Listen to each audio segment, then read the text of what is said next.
Assalamualaikum. Welcome to online classes of Rise and Shine. Class 6. I am your mathematics teacher Smaira Nas और आज हम अपने तीसरे दिन के तीसरे लेक्चर का आगाज़ करेंगे। आज के लेक्चर के हवाले से जो हम मटेरियल इस्तेमाल करेंगे वो मैथमेटिक्स की सिन टेक्स्ट बुक से है। टॉपिक ऑफ डिस्कशन जो हमारा है वो सेट और टाइप्स ऑफ सेट। सेट आपने लास्ट लेक्चर में भी सेट के बारे में पढ़ा होगा कि सेट क्या है, सेट की डेफिनेशन क्या है, सेट को हम किन तरीक़ों से लिख सकते हैं, यानी फॉर्म्स ऑफ सेट के बारे में। और लेकिन आज हम सेट की डेफिनेशन के साथ साथ उसकी टाइप्स के बारे में पढ़ेंगे कि सेट असल में कौन कौन सी किस्म के सेट होते हैं। लर्निंग ऑब्जेक्टिव्स जो आज के टॉपिक के हैं वो ये हैं कि स्टूडेंट्स यानी कि आप इस टॉपिक को पढ़ने के बाद जान सकेंगे, सीख सकेंगे कि सेट किसे कहते हैं, सेट क्या है, और सेट की टाइप्स के बारे में जान सकेंगे, सेट की टाइप्स को आसानी से आइडेंटिफाई कर सकेंगे।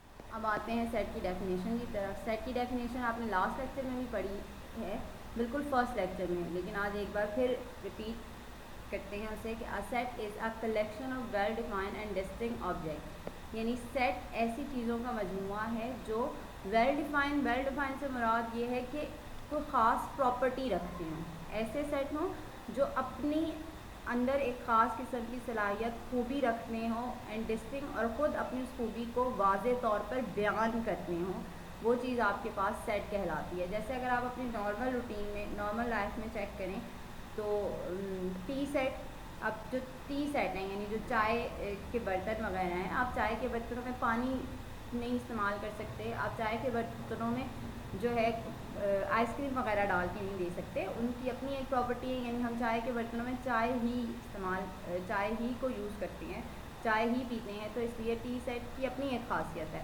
सेम लाइक अगर क्रिकेटर है तो क्रिकेटर्स ने क्रिकेट किट इस्तेमाल करनी है, क्रिकेट किट इस्तेमाल के बगैर वो क्रिकेट खेल नहीं सकते।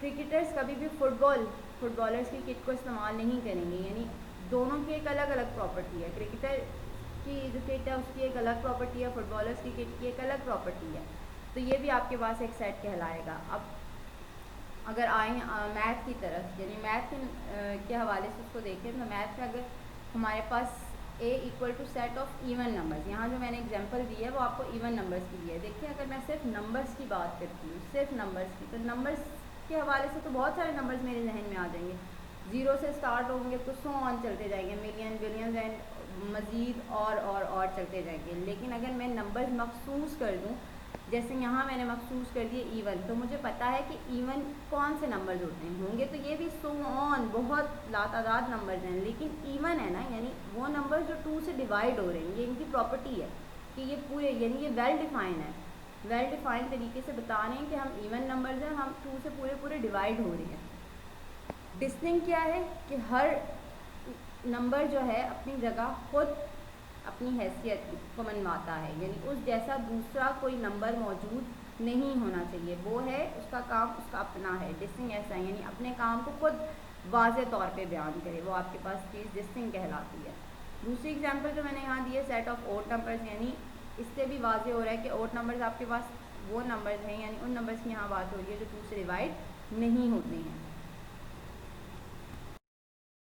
टाइप्स ऑफ सेट आपके पास यहाँ पर तो बहुत सारी, यानी ऑलमोस्ट 12 आपको दिखाई दे रही हैं, लेकिन आपने ये आपके सिलेबस में ये सारी इंक्लूड नहीं है, इनमें से सिर्फ आप चंद एक ही पढ़ेंगे। 12 टाइप की जो टाइप्स हैं जो सेट की, उनमें से फर्स्ट वन है आपके पास एम्प्टी, दूसरी आपके पास है सिंगलटन, तीसरी आपके पास फाइनाइट, चौथी इनफाइनाइट, पाँचवीं इक्वल, छठी इक्वलेंट, सातवीं यूनिवर्सल, आठवीं सबसेट है, नौवीं प्रॉपर सबसेट है, 10वीं सुपरसेट, 11वें नंबर पर आपके पास प्रॉपर सुपरसेट, और 12वें नंबर पर आपके पास पावर सेट है। ये सब सेट की टाइप्स। अब ज़रा इनके बारे में भी थोड़ा पढ़ लेते हैं। सबसे पहले आपके पास है फाइनाइट सेट। फाइनाइट सेट आपके पास वो सेट है जो गिने जा सकते हैं, यानी ऐसा सेट जिसे गिना जा सकता हो, जिसकी एक महदूद हद हो। यानी वो लामहदूद ना हो, ऐसा ना हो कि हम उसके बारे में जानने की कोशिश करें तो हम थक जाएं लेकिन वो चीज़ ख़त्म ना हो। तो फाइनाइट सेट आपके पास कौन सा सेट है जो महदूद तादाद में हो। जैसे अगर मैं बात करूँ हाथ की 5 उंगलियाँ यानी ये गिनी जा सकती हैं, या नॉर्मल रूटीन के लिहाज से बात करूँ तो नॉर्मल रूटीन में आपके पास जैसे बिल्ली की टांगें काउंट की जा सकती हैं। लेकिन अगर आप यानी असेट अब इसकी डेफिनेशन को देखते हैं कि अ set which has limited number of elements is called finite set. यानी ऐसा सेट जिसमें महदूद एलिमेंट्स की तादाद महदूद हो वो आपके पास फाइनाइट सेट कहलाता है। अब जैसे मैंने आपको एग्जांपल दी कि अगर नॉर्मल रूटीन से बात करें तो बिल्ली की टांगों के बारे में बात की थी कि आप उन्हें गिन सकती हैं, या आपके हाथ की उंगलियां आप उन्हें आसानी से गिन सकती हैं। इसी तरह यहाँ मैंने कुछ और एग्जांपल्स जो दी हैं कि name of days of a week यानी हफ्ते के जो दिनों के नाम हैं वो क्या आपको मालूम है 7 दिन ही होते हैं, 7 से ज़्यादा नहीं होते। Set of English alphabets 26 he English alphabets होते हैं, इससे ज़्यादा नहीं होते। इस तरह उर्दू के अल्फ़ाबेट्स हैं कि वो भी काउंटेबल हैं यानी गिने जा सकते हैं, उनमें भी कमी बेशी नहीं होती। इस तरह बकरी की टांगें वो भी आपको बताया कि गिनी जा सकती हैं। ये आपके पास क्या है फाइनाइट सेट की एग्जांपल हैं, यानी वो सेट जो महदूद जिसमें नंबर्स की तादाद महदूद हो यानी वो गिने जा सकते हो आसानी से, वो आपके पास फाइनाइट सेट कहलाता है। इनफाइनाइट सेट यानी a set which has unlimited number of elements is called infinite set. ऐसा सेट जिसमें एलिमेंट्स की तादाद लामहदूद हो यानी वो गिने ना जा सकते हैं, वो अनकाउंटेबल हो, वो आपके पास इनफाइनाइट सेट है। फॉर एग्जांपल जैसे यहाँ मैंने जो एग्जांपल्स दी हैं, set of stars in the sky आसमान पर सितारे नहीं गिने जा सकते ना।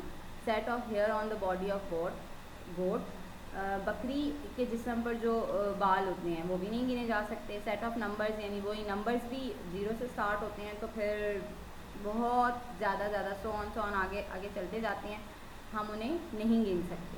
ये इनफाइनाइट सेट की एग्जांपल है हमारे पास।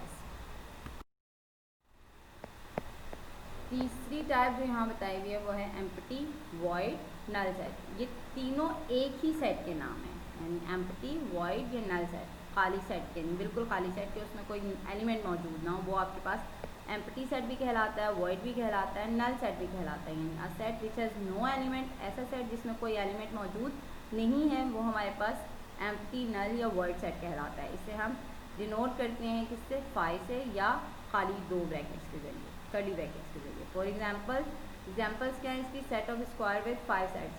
ऐसा कोई स्क्वायर आपने देखा है जिसके 5 कोने हो, नहीं ना, तो इट्स मीन्स दैट यहाँ पर हमारे पास खाली सेट आ जाएगा। Set of letters of English alphabets before A से पहले कोई इंग्लिश अल्फ़ाबेट आता है, नहीं आता ना, तो इसलिए ये भी हमारे पास क्या होगा, खाली सेट। यानी यहाँ भी हमारे पास कोई एलिमेंट, कोई नंबर नहीं आएगा, तो ये आपके पास क्या है, एम्प्टी सेट। यानी ऐसा सेट जिसके अंदर कोई एलिमेंट, कोई नंबर, कोई चीज़ भी मौजूद ना हो, वो आपके पास एम्प्टी, वॉइड या नल सेट कहलाता है। चौथी टाइप जो यहाँ बताई हुई है वो है सिंगलटन सेट। सिंगलटन सेट यानी a set having only one element, यानी ऐसा सेट जिसमें सिर्फ एक एलिमेंट पाया जाता हो, एक से ज़्यादा नंबर ना मौजूद हो, वो आपके पास सिंगलटन सेट कहलाता है। For example p = 5, a = a, r = examples देख के ही आपको अंदाज़ा हो रहा होगा कि ऐसा सेट जिसमें सिर्फ एक एलिमेंट पाया जाता हो, इससे ज़्यादा ना हो। होमवर्क जो आज के लेक्चर के हवाले से है आपका वो ये है कि डेफिनेशन सेट की आपने लिखनी है और साथ साथ सेट की टाइप्स जो आपने इस लेक्चर में पढ़ी हैं उनके बारे में आपने कॉपी में लिखना है। उम्मीद है आज का लेक्चर आपको अच्छे से समझ आया होगा।